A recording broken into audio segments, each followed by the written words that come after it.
এই তাজা তাজা ও সবজি, দাদা। তাজা সবজি, ও 5 দাদা, টাকা, টমেটো 5 কত? টাকা ফুলকপি, ফুলকপি 5 টাকা। 10 টাকা। সস্তা না, যাচ্ছে, না, না, দিদি আছি, সস্তা একটু কম যাচ্ছে। করো। তাজা, একদিন তাজা, তাজা সবজি, তাজা সবজি, একটা এদিকে, ঘটনা। এদিকে সব সবজি তাজা। একটা সময় নিয়ে যান, নিয়ে এই যান, তো দাদা, ফুলকপি, মাছ ফুলকপি, 120 টাকা। জীবনের অনেক কিছু পরিবর্তন হয়, আর যখন অনেক কিছু বদলে যায়, অনেক জীবনও বদলে যায়। আর সব থেকে বড় দুঃখের কথা, যদি কেউ একজন অন্যায় করে, সবাইকে সেটা ভুক্তভোগী হতে হয়, আর সেটা সারা জীবনের জন্য। আর যাকে ভুগতে হয় সে আসলে জানতেই পারে না যে ঘটনাটা কি ঘটেছিল। আমার ঘটনাটা দিশা আপনাদের বলবে, বলবে যে কিভাবে আমার জীবনটা পাল্টে গেল, আর আমি এই ব্যাপারে কিছুই জানতাম না। আরে রানী, চলো নিজে দুধটা খেয়ে নাও। মা আমি খেলছি। খেলবে পরে, আগে তুমি দুধটা খাও, বিস্কুটগুলো খেয়ে নাও। চলো তাড়াতাড়ি খেয়ে নাও।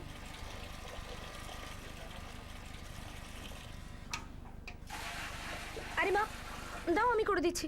আরে কাজ না করলে শরীরে জং ধরে যাবে, তুই বরং বাজারটা করে নিয়ে আয়। ঠিক আছে মা, যাচ্ছি আমি।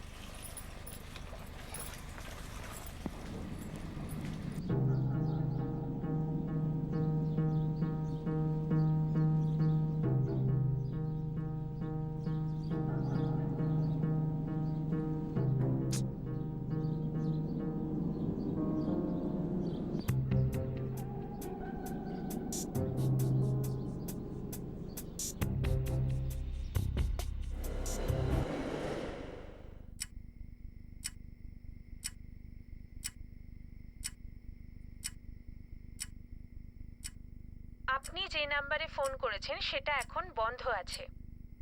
দিশার ফোন তো এখনো সুইচ অফ বলছে। হ্যাঁ, কন্টিনিউ ফোন কর না। দিশা কখনো নিজের ফোন সুইচ অফ করে না। ঠিক আছে মা।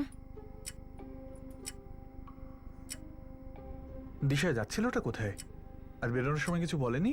না, ও শুধু এটাই বলেছিল যে ও 7টার মধ্যে ফিরে চলে আসবে। আর শিল্পার সঙ্গে কথা বলেছো? হ্যাঁ, সবার আগে ওকেই ফোন করেছিলাম অরবিন্দ। না কাকিমা, দিশা তো আজকে অফিস আসেনি, ও তো আজকে অফ নিয়েছিল তাই না? শিল্পা, আজ তুমি সারাদিন অফিসে ছিলে? হ্যাঁ কাকিমা, আমি প্রত্যেক দিনের মতো সন্ধ্যে 6:30তেই বেরিয়েছি অফিস থেকে। তখনও তো দিশা অফিসে আসেনি। শিল্পা, একটা কথা বলি, তোমার মনে হয় যে ও 6:30টার পরে অফিস যেতে পারে কোনো কাজে? কাকিমা, আমি একবার ল্যান্ডলাইনে ট্রাই করছি, কিন্তু একদম চান্সেস নেই। ও তো আজকে অফ নিয়েছিল তাই না? হ্যাঁ ঠিক আছে, তুমি শোনো নেহা, তুমি শান্ত হও, আর মাকেও বলো যেন ব্যস্ত না হন। আমি এক্ষুনি আসছি, ঠিক আছে? দাঁড়া বাবা, যাবার কোনো দরকার নেই। মা যেতে তো হবেই। সব ছোটখাটো ব্যাপারে তোকেই ডাকে কেন? মা 11:30 বেজে গেছে, দিশার 7টার মধ্যে বাড়ি ফেরার কথা, আর ওর ফোনটাও অফ। ও কিন্তু ফোন অফ করে না। মা, এটা কোনো ছোটখাটো ব্যাপার নয় যে তুমি... দাঁড়া, ওদের বাড়ির সব ব্যাপারকে তোর মাথা ব্যথা বানাস না, যাস না। ওদের এখন আমাকে দরকার, আর আমাকে যেতে হবে।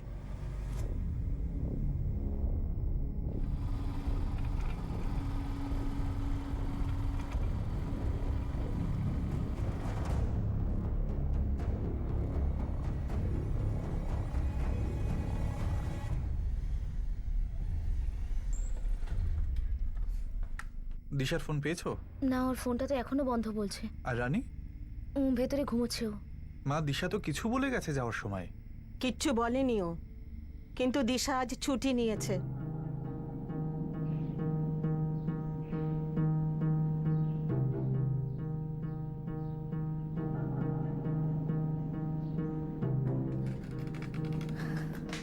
মা 7টা বাজবে আস্তে আস্তে। কিন্তু কোথায় যাচ্ছিস তুই?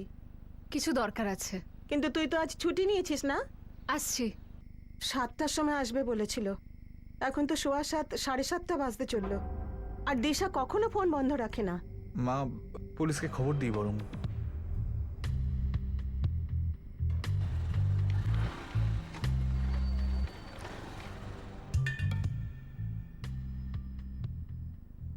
পঁচিশ বছরের মেয়ে, পার্টনারশিপে ইন্টেরিয়র ডিজাইনারের ফার্ম চালায়। হতে পারে নিজের কোনো কাজের জন্য রয়ে গেছে। না স্যার, দিশা কোথাও গেলে সবসময় কাউকে না কাউকে বলে যেত।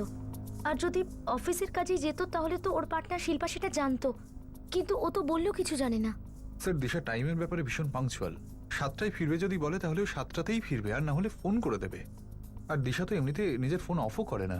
আচ্ছা, দিশার কোনো ফটো আছে আপনার কাছে? এই নিন স্যার। আচ্ছা, এরকম কোনো কথা আছে বা এরকম কোনো বাধ্যতা যেটার জন্য দিশা বাড়ি ছেড়ে চলে গেছে? না স্যার, দিশা কখনো এরকম কিছু করতে পারে না। আর একবার ফোন কর। মা, এই তো আমি 5 মিনিট আগেই তো ফোন করেছিলাম। প্রতি 2 মিনিট পর ফোন কর।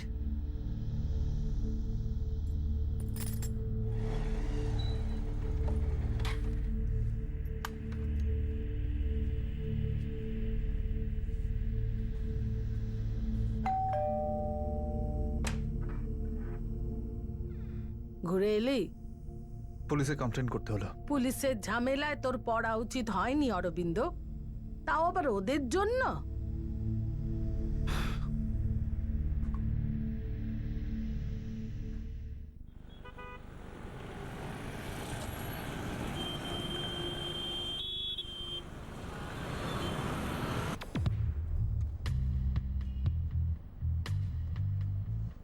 স্যার, দিশার ফোন রেকর্ড চলে এসেছে। এই লাস্ট লোকেশন বাক্সলি শো করছে।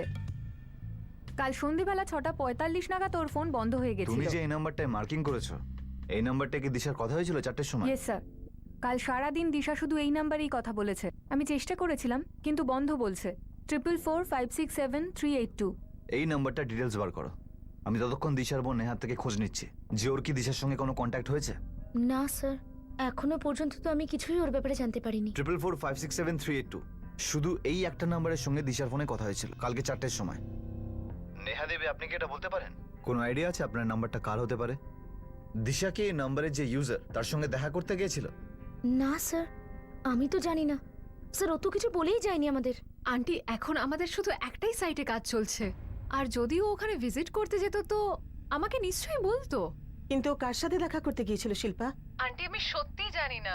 যদি আমি জানতাম তাহলে থোড়েই চুপ করে থাকতাম। দিশা এর আগে কখনো এসব কিচ্ছু করতো না। রাজু, সাহানা ফ্যামিলির একটা শিরডির জন্য গাড়ি চাই 3টের সময়। ঠিক আছে দাদা, আমি পৌঁছে দেবো। হ্যাঁ।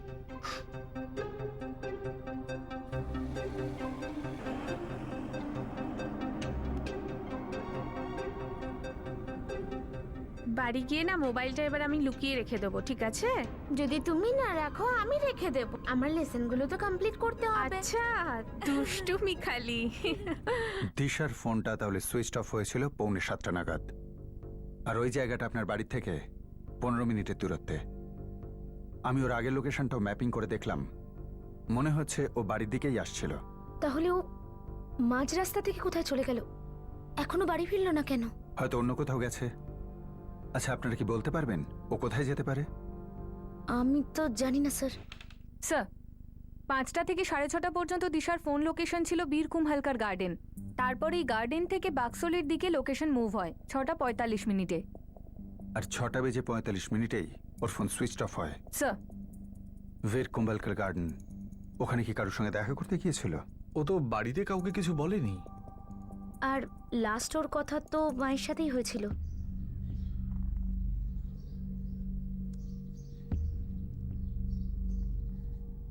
পঁচিশ বছরের একটা স্মার্ট ইন্টেরিয়ার ডিজাইনার, নিজের ফার্ম আছে, পার্টনারশিপে। আচ্ছা, ওর কোনো প্রেমিক, কোনো লাভার, মানে বয়ফ্রেন্ড আগে না। নেই নাকি জানেন না?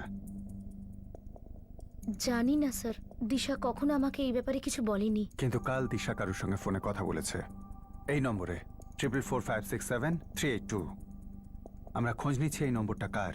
আর তার আগে একটা দরকারি কথা, এমন কি কোনো ব্যাপার আছে যেটা আপনারা বলেননি কিন্তু আমার জানা দরকার? স্যার, আমরা তো আপনার কাছ থেকে কিছুই লুকোচ্ছি না। আমি তো শুধু এটাই জানি যে দিশা আমাদের না বলে কখনো কোথাও যেত না। কিন্তু কাল গেছিল। আপনার মা ওকে জিজ্ঞেস করেছিল যে ও কোথায় যাচ্ছে, কিন্তু দিশা জবাব দেয়নি। প্রশ্নের উত্তর না দেওয়াটাই কি তাহলে দিশার স্বভাব? যদি তাই হয় তাহলে কেন? আমি ঠিক বলতে পারবো না স্যার।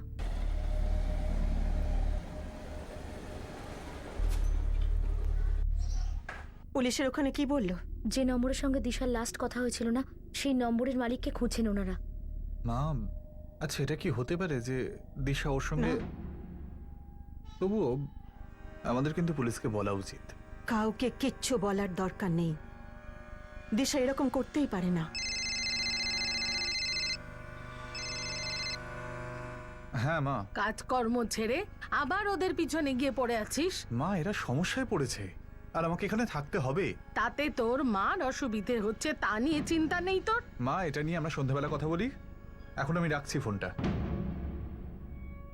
যে জিনিসের সঙ্গে এটার কোনো সম্পর্ক নেই তা নিয়ে অত ভাবার দরকার নেই। আর এই কথাটা আমাদের তিনজনকে অবশ্যই বুঝে নিতে হবে।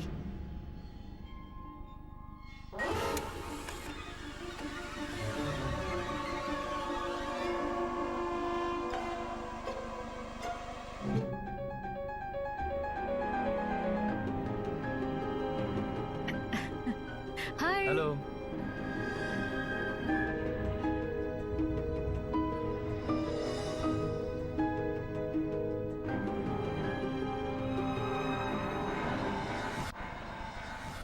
ট্রিপল 45677382 এই নম্বরটা কোনো আকরাম শেখের দেখছি। আর এই নাম্বারটা দিশার ফোনে কনস্ট্যান্ট দেখা যাচ্ছে।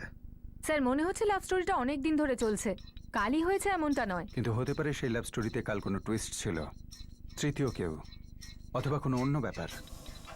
নানান অ্যাঙ্গেল হতে পারে এই ব্যাপারে। স্যার এরকম না হয় যে আমরা পরে জানতে পারি যে গল্প অন্য কিছু ছিল, এই গল্পটাই অন্য কারোর ছিল। এই মুহূর্তে আমাদের প্রথম চ্যাপ্টার দিশা ভারদ্বাজ যে নিখোঁজ। আর এই ফ্যামিলির সবাই প্রশ্ন করলে জানি না বলে ছেড়ে দিচ্ছে, কিন্তু এই নেহা আর অরবিন্দ ওদের দেখে কিন্তু পরিষ্কার বোঝা যাচ্ছে। কি বোঝা যাচ্ছে সেটা পরে দেখব। প্রথমে দেখতে হবে এই আকরামটাকে। এই গল্পের নায়ক, খলনায়ক নাকি সহায়ক?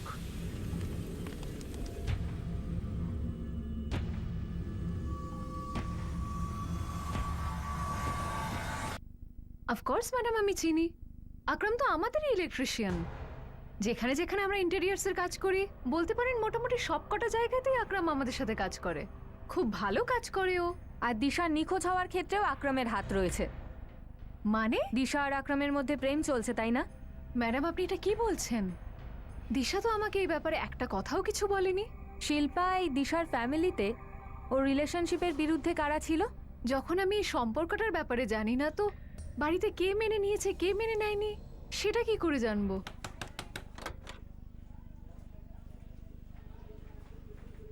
হ্যাঁ বলুন। আকরামকে ডাকুন। আকরাম তো বাড়িতে নেই। কবে থেকে নেই?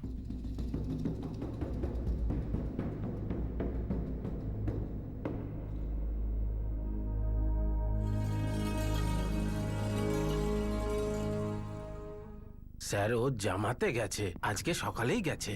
কোথায় হচ্ছে জমাত? সেটা তো জানি না, তবে প্রত্যেক 6 মাসে ও একবার জামাতে যায়। কিন্তু বলে যায় না যে ও কোথায় যাচ্ছে। আকরামের কথা আপনি এভাবে জিজ্ঞেস করছেন কেন? কিছু হয়েছে কি? কাল সন্ধ্যাবেলা দিশা ভারদ্বাজ নামে একটি মেয়ে নিখোঁজ হয়েছে। দিশা? দিশা গায়েব? আপনারা কি করেছিলেন দিশাকে? স্যার, আকরাম আর দিশা একে অপরকে ভালোবাসে। হ্যাঁ। আর দিশা তো অনেকবার আমাদের বাড়িতে এসেছে। তো দিশা কাল সন্ধ্যাবেলা এখানে এসেছিল?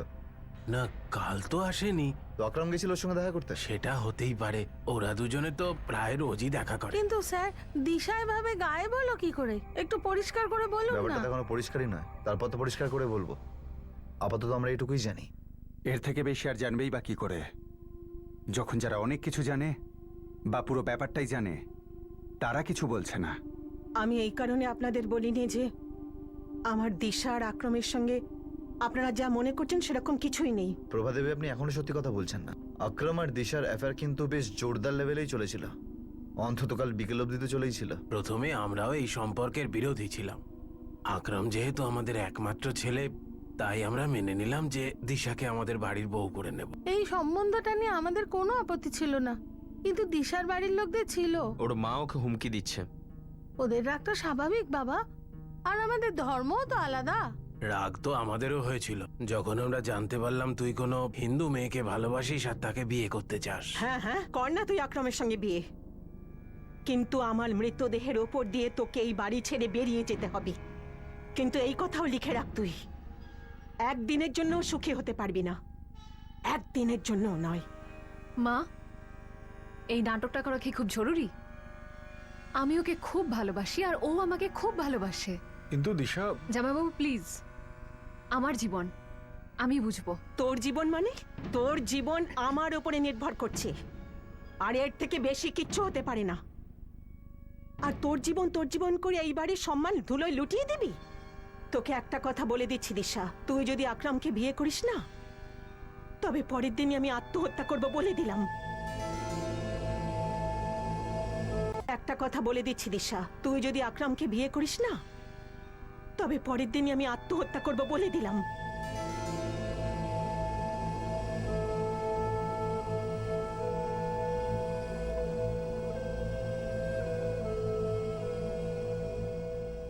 এই ঘটনা তো 2 বছর ধরেই চলছে। ও তো পারলে কালকেই বিয়ে করে, কিন্তু দিশার মা আত্মহত্যা করার ভয় দেখাচ্ছে। আমরা আকরমকে বুঝিয়েছি, তারপর আকরম দিশাকেও বুঝিয়েছে যে সময়ে সব ঠিক হয়ে যাবে, সময়ের সাথে সাথে ওরাও হয়তো একটু নরম হবে। আমাদের পুরো ভরসা ছিল যে দিশার মা সম্পর্কটা মেনে নেবেন। কোনো প্রশ্নই ওঠে না মেনে নেওয়ার জন্য। উল্টে ও আমার মাথায় হাত রেখে প্রতিজ্ঞা করেছে যে ও আকরামকে ভুলে যাবে। হয় দিশা মিথ্যে প্রতিজ্ঞা করেছিল, অথবা আপনি মিথ্যে বলছেন যে দিশা প্রতিজ্ঞা করেছিল। কেননা দিশা আকরামের সঙ্গে কাল সন্ধ্যাতেও দেখা করেছিল। ওরা রোজ দেখা করত, বলা যায় প্রত্যেক দিন। আমার মেয়ে কাল থেকে বাড়ি আসেনি। এরকম বয়সের একটি মেয়ে সারা রাত বাড়ির বাইরে থাকার অর্থ বোঝেন আপনি? আমাদের পরিবারের ওপর যে ঝড় বয়ে চলেছে আপনি বোঝেন? কেন একটি মেয়েকে কেন্দ্র করে এইসব বাজে আলোচনা করছেন আপনারা? আমরা বাজে আলোচনা এই জন্যই করছি যাতে আপনার মেয়েকে আমরা খুঁজে পেতে পারি। আপনার সেই মেয়েটাকে যাকে আপনি আপনার জেদ আর অহংকারের বশে হয়তো 2 বছর আগেই হারাতেন। আমি ওকে হারাইনি, ওই আকরামকে ভুলিয়ে দিয়েছিল। প্রভা দেবী আমাদের কাজ খুঁজে বার করা, কিন্তু এটা পূর্ব পরিকল্পিত হলে ব্যাপারটা অনেক দূর গড়াবে। আপনি কি বলতে চাইছেন? যে আমি আমার নিজের মেয়েকে নিখোঁজ করিয়েছি? প্রভা দেবী আমি কিন্তু সেটা বলিনি। যা বলবে তা প্রমাণই বলবে। আমি শুধু আমার কাজটা করে যাচ্ছি, তারপর দেখা যাক আপনি যেটা বলছেন প্রমাণও সেটাই বলে কিনা, নাকি প্রমাণ অন্য কোনো গল্প বলছে। এটা ফ্যামিলি ম্যাটার মনে হচ্ছে যোগেশ।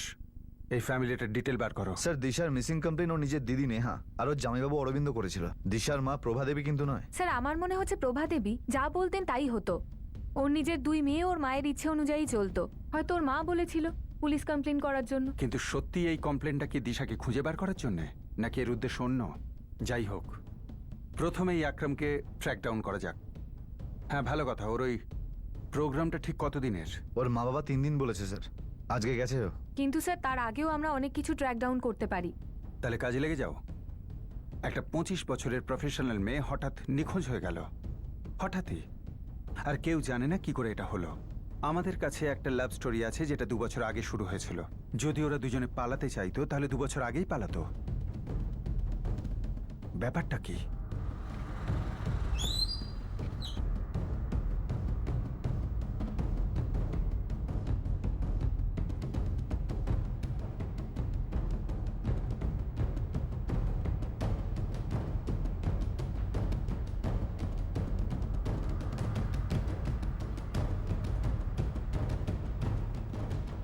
মুসলমান ছেলে? আরে না না, সেই ব্যাপারে তো কলোনিতে কোনোদিন কিছু শুনিনি। তাহলে কি শুনেছেন? সেটাই যেটা কলোনিতে সবাই বলছে। ওই যে দিশা আছে না, 3 দিন ধরে বাড়ি ওর ফেরেনি। মা কেমন ধরনের মানুষ? ওই প্রভা দেবী? ওর মা কিন্তু ভালো মানুষ। হ্যাঁ, ওই একটু কিপটে আর কি। আসলে কি, দুটো মেয়েকে নিজে নিজে বড় করেছেন তো। আর তার উপর ওই যে বড় মেয়ে নেহা, ওর বিয়েটা তো ভেঙেই গেল। বিয়ে ভেঙে গেল? এই বড় মেয়ের কেসটা কি ছিল? বাড়ির ভেতরের খবর বাইরের লোকের কাছে বলার কোনো দরকার ছিল না। এখন পুরো পাড়া আমাদের সম্পর্কে নানা রকম কথা রটিয়ে বেড়াচ্ছে।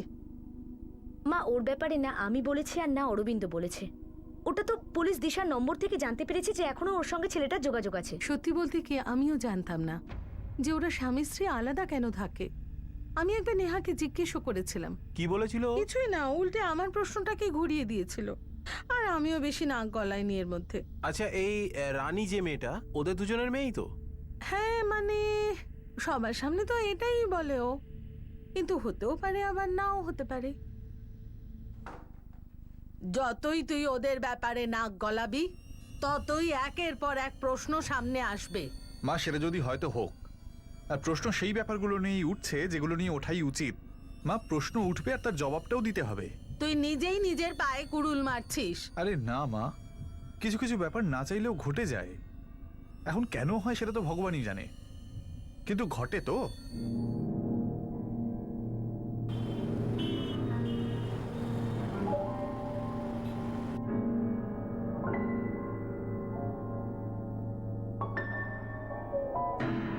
স্যার, আমি আপনাকে প্রথম দিন থেকেই বলার চেষ্টা করছিলাম যে দিশা আর আকরামের সম্পর্ক কোনোদিন ভাঙেইনি। তাহলে আকরামের সাথে কোথাও পালিয়েছে?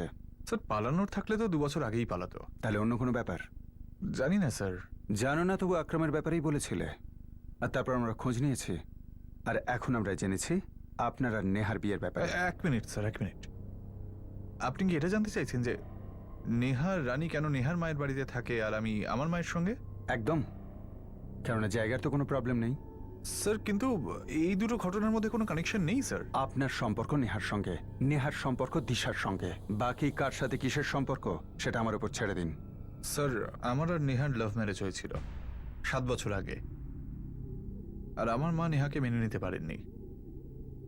উনি এটা মানতেই পারেননি যে আমি নেহাকে ভালোবাসি, আর তাই আমরা দুপক্ষের কাউকেই না জানিয়ে কোর্ট ম্যারেজ করে ফেলি। নেহার মা মেনে নিয়েছেন, কিন্তু আমার মা এখনো মানতে পারেননি, আর সেজন্যই আমাকে কিছুটা সময় শ্বশুর বাড়িতে আর বাকিটা সময় মায়ের বাড়িতে কাটাতে হয়। কিন্তু এর সঙ্গে দিশার কোনো সম্পর্ক নেই। তাহলে কি এটার সম্পর্ক প্রভাদেবীর সাথে? তাহলে দিশার মাই তাকে খুন করিয়েছে? এটা কিরকম প্রশ্ন স্যার? কেননা যদি দিশা আকরামকে বিয়ে করে তাহলে উনি আত্মহত্যা করবেন বলেছিলেন, কিন্তু উনি করতে চাইছিলেন না, আর তাই উনি দিশাকেই খুন করালেন। প্রভাদেবী নিজের 2 মেয়েকে কিন্তু ভালোবাসেন, ভীষণ ভালোবাসেন। হ্যাঁ, একটু কঠিন উনি, কিন্তু মেরে ফেলবেন এটা হবে না। এখন দিশা আর ওর মায়ের মধ্যে অনেক কাণ্ডই হয়েছে, কিন্তু দিশা বরাবরই ওর মায়ের খুব প্রিয়, কারণ দুজনে একই রকম।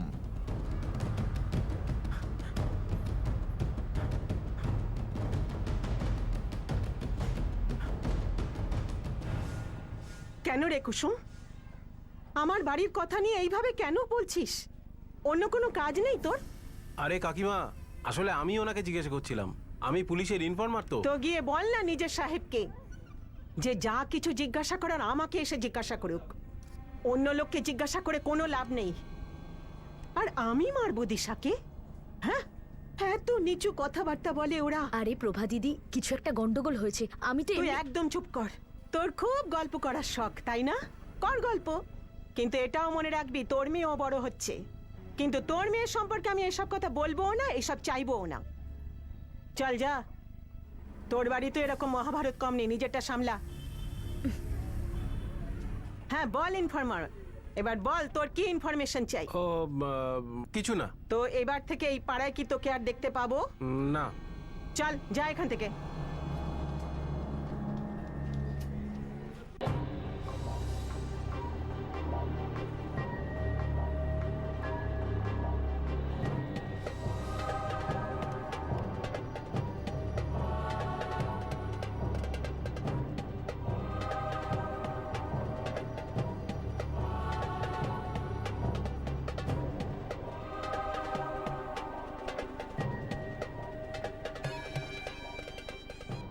স্যার, আকরাম বাড়ি ফিরে এসেছে, একদম আমার সামনে আছে। আকরাম, আকরাম যেটা আমাদের বলেছে সেটা সত্যি না বানানো এটা পরের কথা, কেননা এই কেসে প্রত্যেকেই নিজের পয়েন্ট থেকে কথা বলছে, কিন্তু গ্রাউন্ড রিয়ালিটি হলো এই যে 12ই ফেব্রুয়ারি দিশা নিখোঁজ হয় আর 16 পর্যন্ত ফেরেনি, আর আমাদের কাছে কোনো সূত্র ছিল না তাকে খুঁজে বার করার।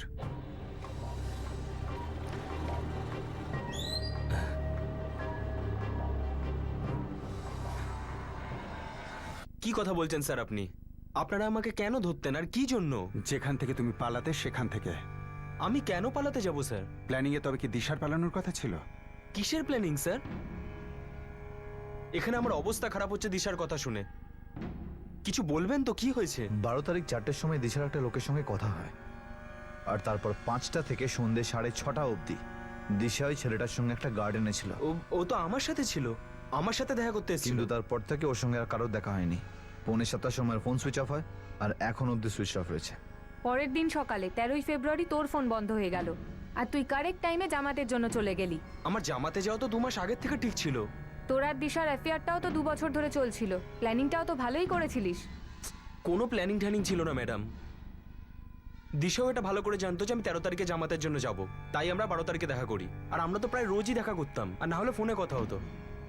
কিচ্ছু লুকোনোর নেই স্যার, রোজের মতো আমরা ওই দিনও দেখা করেছিলাম। 16 তারিখ সকালে আমি বাড়ি ফিরবো। যদি আমিও মাকে কোনো মেডিটেশনের জন্য পাঠাতে পারতাম, ফেরত এসে মা পুরো পাল্টে যেত আর বলতো, যা মা যা, করে নে আকরামকে বিয়ে। শুধু সময়ের অপেক্ষা। যেরকম আমার মা বাবা মেনে নিল না, সেরকম তোমার মাও মেনে নেবে। আর তারপর ছেলে ছেলে বলে আমাকে ওই কি বলে, পেট ভরে রসগোল্লা খাওয়াবে। হ্যাঁ, যেমন তোমার মা আমাকে সেমুই খাওয়ায়। কিন্তু এরকমটা কি কখনো হবে গো? হবে তো। আমার উপরওয়ালার উপর পুরো বিশ্বাস আছে। তুমিও উপরওয়ালার উপর বিশ্বাস রাখো, সব ঠিক হয়ে যাবে। আচ্ছা আকরাম, এবার আমি এলাম। বাই। টাটা।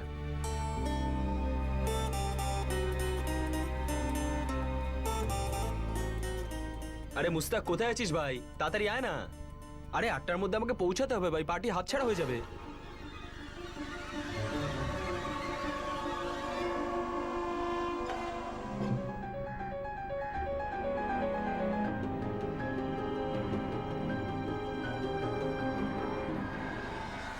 স্যার, মুস্তাক হলো আমার অ্যাসিস্ট্যান্ট।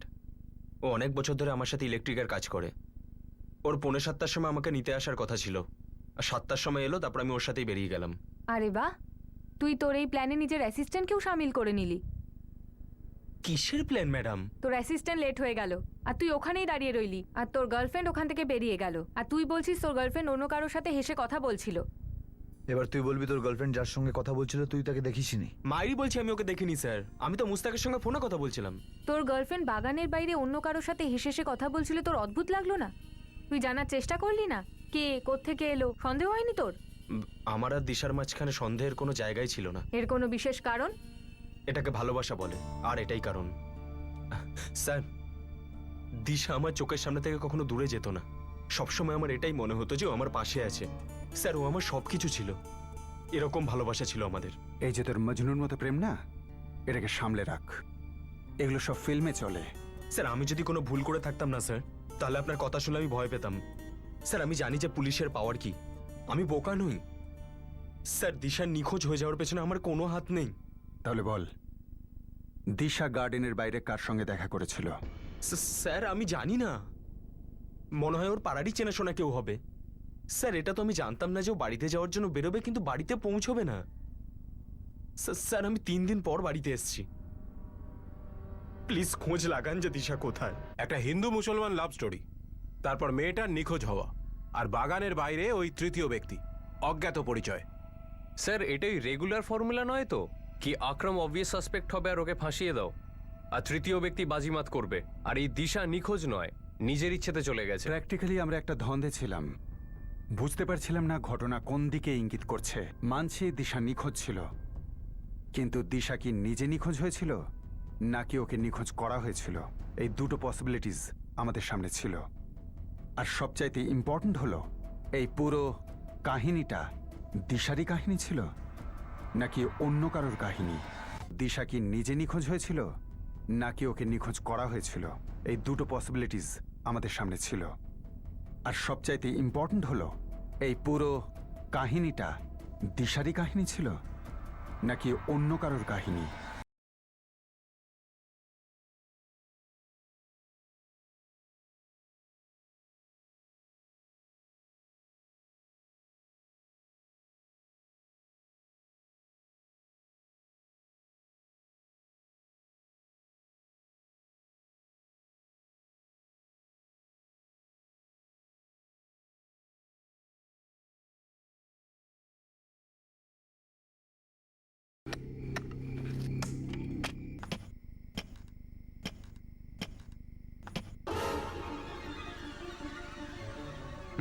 বডি আছে, ঠিকঠাক আছে। বুঝতে পেরেছি।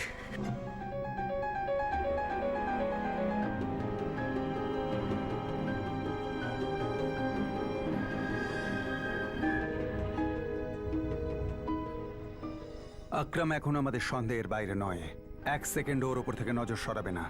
ও যেন পালাতে না পারে। কড়া নজর রাখো।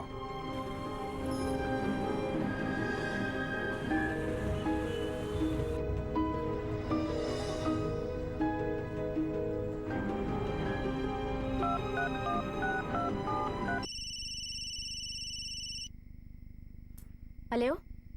দিশার বোন নেহা বলছো তো তুমি?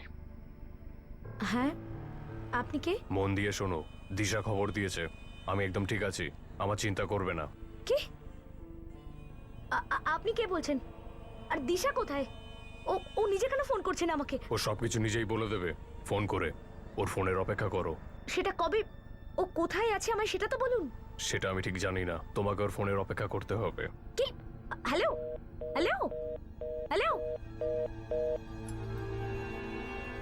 নেহা ফোনটা কোত্থেকে এসেছিল? অরবিন্দ, আমি কিচ্ছু বুঝতে পারছি না যে আমি কি করব। আমি আমি মাকে বলবো নাকি? আরে না, এখন মাকে এসব কিছু বলো না, না হলে আবার অন্যরকম ঝামেলা হয়ে যাবে। বরং আমরা একটা কাজ করি, আমরা সোজা পুলিশের কাছে যাই, সবটা বলি। ওরা পরে জানতে পারলে কিন্তু আমাদের ছেড়ে কথা বলবে না। আমি না কিচ্ছু বুঝতে পারছি না। আমি না বুঝতে পারছি না যে দিশা কি খেলা খেলছে আমাদের সাথে। আরে কেন করছে ও এরকম, সেটা তো আমি বুঝতেই পারছি না।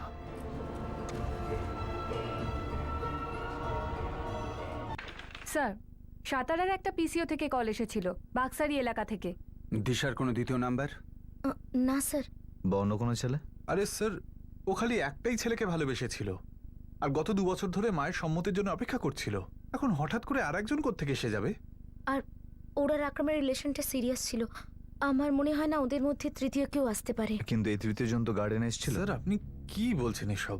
দিশা গার্ডেনে আকরামের সঙ্গে দেখা করে, কিন্তু বাইরে বেরিয়ে ও আরো একজনের সঙ্গে দেখা করে। দেখা হয়, হেসে হেসে কথা বলে, আর তার 15 মিনিট বাদে দিশা নিখোঁজ হয়। আরেকজন? ম্যাম, আমি তো প্রথম জনেরই ব্যাপারে কিছু জানতাম না। দিশা আর আকরাম। ম্যাম, এটা তো আমি কল্পনাও করতে পারছিলাম না।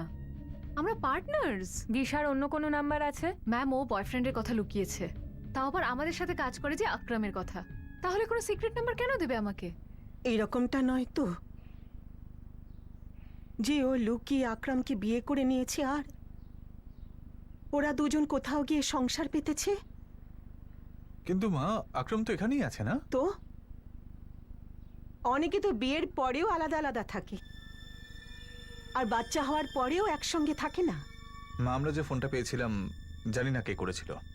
কিন্তু ও নেহাকে কেন ফোন করেছিল?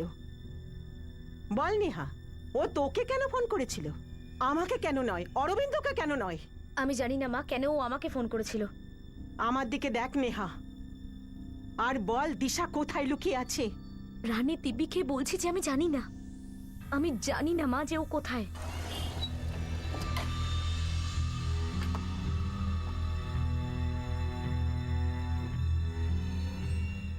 অরবিন্দ, আমি এখনো বলছি তুই ওদের ঝামেলায় পড়িস না, দূরে থাক। মা, কি করে দূরে থাকবো?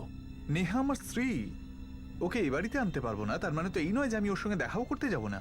আর রানী, রানী আমার মেয়ে মা, ও তোমার নাতনি।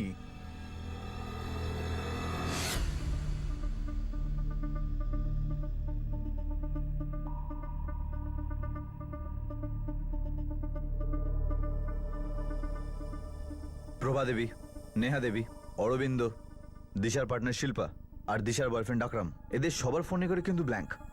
এদের মধ্যে কারোর নাম বা নাম্বার বা এরকম প্যাটার্ন নেই যেখানে সামান্য কোনো ডাউট যাবে। আর স্যার, 12ই ফেব্রুয়ারি পুরো দিনটা নেহা আর ওর মা বাড়িতেই ছিল, আর শিল্পা অফিসে। ব্যাপারটা এরকম নয় তো যে দিশার মা প্রভা দেবী নিজের জামাই অরবিন্দের সঙ্গে মিলে এটা ঘটিয়েছে? আগে না স্যার, অরবিন্দ সেদিন দুপুর বেলায় ও ট্রাভেল এজেন্সির সঙ্গে বাড়ি ফিরে এসেছিল। ওর সেল লোকেশন বাড়িরই দেখাচ্ছে। আর হ্যাঁ, 12ই ফেব্রুয়ারি রাতে নেহার ফোন আছে ওর কাছে। ও বাড়ির বাইরে মুভ হয়, পুলিশ স্টেশন যায়, নেহাকে নিজের বাড়ি ড্রপ করলো, আর তারপর ব্যাক টু নিজের বাড়ি। আর স্যার, শুধু আকরামেরই ফোন লোকেশন বীর কুম্ভালকার গার্ডেনে শো করছিল সন্ধে 7টা অবধি। তারপরে ওর অ্যাসিস্ট্যান্ট মুস্তাক এসে ওকে পিক আপ করে নিয়ে যায়। মুস্তাক? ওর সঙ্গে কথা বলেছি স্যার, ও বললো যে ও গেছিল। ওর সেল লোকেশন কুম্বলকার গার্ডেন 7টার সময় দেখাচ্ছে। তাহলে আকরাম নয় তো? আমাদের বোকা বানাচ্ছে। কিন্তু কেন স্যার? এটা তো সিম্পল একটা লাভ স্টোরি, আর যেখানে সব থেকে বড় দৃষ্টান্ত ওর মা প্রভা দেবী। কেন জানি না, আমার মনে হচ্ছে এই লাভ স্টোরিটা এই কেসের মেন স্টোরি নয়। এই কেসের মেন স্টোরি অন্য কিছু, সাসপেন্সে ভরা এই স্টোরিটা, যেখানে লাভ একদমই নেই। কিন্তু রিয়েল স্টোরিটা কি?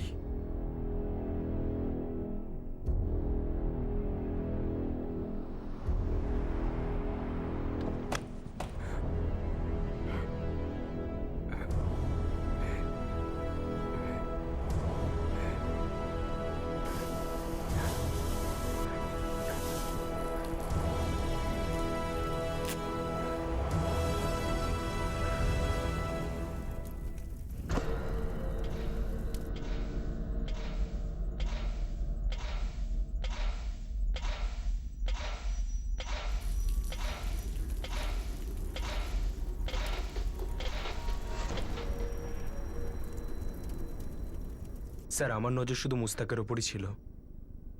পার্টির কাছে আমাকে টাইমলি পৌঁছতে হতো। কথা বলতে বলতে পেছনে তাকালাম, দিশাকে দেখতে পেলাম স্যার। স্যার ও কারোর সঙ্গে কথা বলছিল, কার সাথে কথা বলছিল দেখতে পাইনি। দিশা ফোনে কারোর সঙ্গে কথা বলছিল না, এটা তো শিওর, কেননা ওর ফোন থেকে সেই সময় কোনো কল করা হয়নি। আর সেদিনও তোমার সঙ্গে দেখা করতে যায়। আর এখন তুমি ছাড়া আর কেউ নেই এই ব্যাপারটা ক্লিয়ার করতে যে ওখানে আর কে ছিল। কাজে দ্বিতীয় কারোর ব্যাপারটা পুরোপুরি ভিত্তিহীন। স্যার আপনি এখন এটাও বলবেন যে কিডন্যাপটাও আমিই করেছি? ওকে আমি এমন জায়গায় লুকিয়ে রেখেছি যে শুধু আমিই মাত্র জানি। আর কিছুদিন পর আমরা দেখা করব। হ্যাঁ, সন্দেহ তো আছে, তুমি আমাদের সন্দেহটা দূর করে দাও। স্যার এটাই সত্যি। ওই দিন আমি একটা সাইটে ওয়্যারিংয়ের কাজ করছিলাম, আর ওই দিনই আকরামদার বাইকটা খারাপ হলো। আর 8টার সময় একটা পার্টির সঙ্গে দেখা করার কথা ছিল, আর 6:30 অবধি ও দিশার সাথেই ছিল ওই গার্ডেনের ভেতরে। আমি 7টায় পৌঁছলাম একটু লেট করে, আর আকরামদাকে সঙ্গে সঙ্গে নিয়ে আমি চলে গেলাম পার্টির কাছে। তুই 7টার সময় গার্ডেন গেলি, তোর আকরামদাকে পিক করলি, এত অবধি তোর কথা আমি মানলাম। ওর পরে অ্যাকচুয়ালি কি হয়েছে মুস্তাক, আমায় সেইটা বল। স্যার আমরা ওই পার্টির কাছে গেছি। ওই পার্টির নাম দিশা ভারদ্বাজ তো নয় না? ওর সঙ্গে প্রথমে দেখা করলি, ওর ফোন সুইচ অফ করে তারপর কি করলি? কোথায় নিয়ে গেছিলি ওকে? স্বেচ্ছায় নাকি জোর করে? ও রয়েছে এই প্ল্যানটাতে? মাইরি বলছি স্যার, এরকম কিছুই হয়নি ওই দিন। আর আর আমি তো দিশাকে দেখিইনি। ম্যাডাম আপনি 4-4 বার জিজ্ঞেস করেছেন, থানাতে ডেকেও জিজ্ঞেস করেছেন, আর প্রত্যেকবারই আমি একই কথা বলেছি। ঠিক আছে, আর একবার বলে দাও।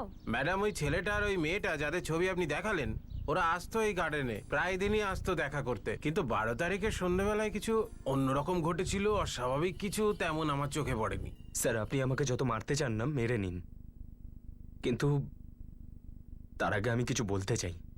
বলো। দিশা যার সঙ্গে কথা বলছিল না গার্ডেনে, স্যার সেও লাভার হতে পারে না। স্যার ভালোবাসা শুধু আমাদের দুজনের মাঝেই ছিল, আর খুব মজবুত ছিল।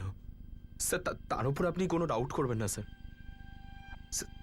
স্যার দ্বিতীয় কথা হলো এটাই, স্যার আপনি আমাকে সম্পূর্ণ ভুল ভাবছেন। ব্যাপারটা কিছু আলাদা স্যার, আর কি সেটা আমি ঠিক জানি না। স্যার আপনি বিনা কারণে আমার উপর সন্দেহ করছেন। আমার জীবন যেটা ব্যবহৃত হচ্ছিল, সে আমাকে চিনত, কিন্তু দুঃখ এটাই আমি ওকে চিনতাম না যে ওকে অনেক দিন ধরে জানতেই পারিনি। এটা কি করে সম্ভব যে একজন মা তার মেয়ের সাথে এটা ঘটাবে, আর করার পর নিজের বড় মেয়ে আর জামাইকে মিসিং কমপ্লেন লেখাতে পাঠাবে? নিজে যদি করে থাকে তাহলে এই কাজটায় অ্যাটেনশন কেন দেওয়া হবে? স্যার যদি আমাদের অ্যাটেনশন সিক করার জন্য এটা করা হয়ে থাকে, বা অন্য কোনো ইন্টেনশন থেকে থাকে, তো হয়তো এটা খুবই জঘন্য একটা প্ল্যান, আর নয়তো খুবই চালাক, যার জন্য আমরা এখনোই ধাঁধায় ফেসে রয়েছি এবং আমরা কোনো সলিউশনই বার করতে পারিনি। স্যার এখানে আমরা অনার কিলিং এর অ্যাঙ্গেলটা নিয়ে পড়েছি। হতে পারে যে অন্যদিকে এগুলো সমস্ত দিশার কর্মকাণ্ড। আরতি এটা তখনই সম্ভব দিশা যার সঙ্গে গার্ডেনে দেখা করে সেও এই প্ল্যানিং এ সামিল হলে দুজনে মিলে একসঙ্গে এই প্ল্যান করে প্রচন্ড প্রভাবশালী নিজের মা প্রভাকে ফোকাস করে নিজেরা পালায়। কিন্তু স্যার দিশা আর আকরামের প্রেম 2 বছর ধরে চলছিল। এমন নয় তো যে এই প্রেমী নাম্বার 2, প্রেমী নাম্বার 1 আর এই সব কিছুর প্ল্যানিং 2 বছর ধরে চলছিল। আকরামকে শুধু এই প্ল্যানের জন্য পটানো হয়েছিল। হতে পারে, কিন্তু পুরো কনফার্ম নয়। আমার মনে হয় এই কেসটা শুধুমাত্র একটা মিসিং কেস নয়। স্যার লাইন 3-তে একজন কলার আছে, ও বলছে যে আপনার সঙ্গে কথা বলবে ওই দিশা মিসিং কেসের ব্যাপারে। স্যার হ্যালো ইন্সপেক্টর বলছি। নিজের নাম নেব না, তবে একটা কথা বলবো। শুনছি, বলুন। এই যে দিশার কেসটা আপনি নিয়েছেন, এটাকে ড্রপ করে দিন। দিশাকে আপনি খুঁজে পাবেন না। আপনি খবরটা দিচ্ছেন না হুমকি দিচ্ছেন? না স্যার, কোনো হুমকি টুমকি আমি দিচ্ছি না। আসলে কথাটা হলো দিশা নিখোঁজই হয়নি। তাহলে কোথায়? ও আর সাতারাতে নেই, তবে অনেক দূর চলে গেছে।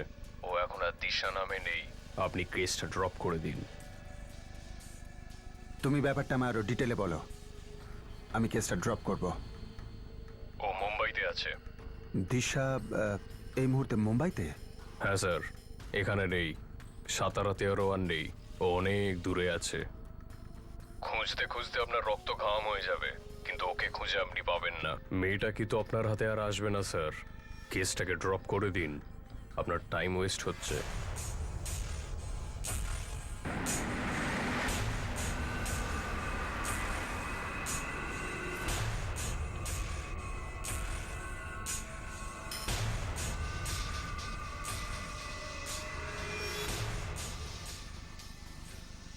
সাতারা Mumbai highway. Yes sir. Sir আমাদের টিম ওই ধাবায় রয়েছে যেখানে পিসিও ছিল। 2-3টে লোককে জিজ্ঞেস করেছিলাম কিন্তু এই কলার পালিয়ে গেছিল। কেসটা ড্রপ করতে বলছে। যোগেশ, আরতি, আমাদের এই কেসটা জবরদস্ত কেস। দিশা ভরদ্বাজ এমনি নিখোঁজ হয়নি, কেউ একজন খুব ভয়ঙ্কর একটা খেলা খেলছে।